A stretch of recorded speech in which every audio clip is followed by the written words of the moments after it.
Yep, go. Okay, so this is the more traditional bunker shot. We've got a little more green to work with this one, so we're going to able to land the ball short of the pin and have it run out a little bit instead of trying to put check on it. So this is the shot that we call the blast. This is the typical bunker shot that most people learn first. It's the easier bunker shot to hit. It's not as complicated. You don't have to open your stance or anything.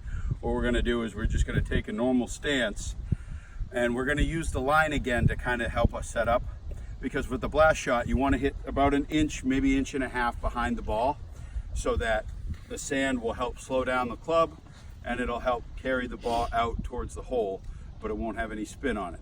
So what we're going to do is I'm going to set up, I'm going to draw a line again. And now again, we can't do this when we're playing, but we can do it in practice. So I'm going to draw a line kind of where I want the club to bottom out.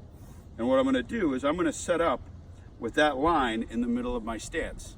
So my traditional bottom out point in the middle of my stance is now where that line is, as opposed to bottoming out here. So what I'm going to do is just set up normal. You don't open your club face or anything. You just set up nice and normal where you're going to hit the bottom of that line. Always dig your feet in. You don't need to lean as much on the left side for this shot, but you still want to have, I'd say, if you want to get into percentages, 60% on the left, 40% on the right. That's kind of typical for this bunker shot, but I usually don't like to get that technical. So I'm kind of leaning a little bit on the left side. We're going to have the line set up in the middle of the stance. And again, follow through always with the bunker shot. I'm going to go back about to here, hinge the wrists, and then just take a normal swing and follow through about to where I took the club back. And it's going to look a little something like this.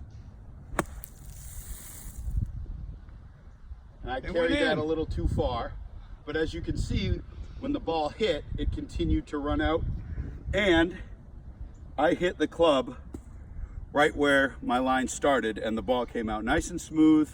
There was no decel of the club through the ball, and everything kind of went like it was supposed to, other than I swung a little bit too hard.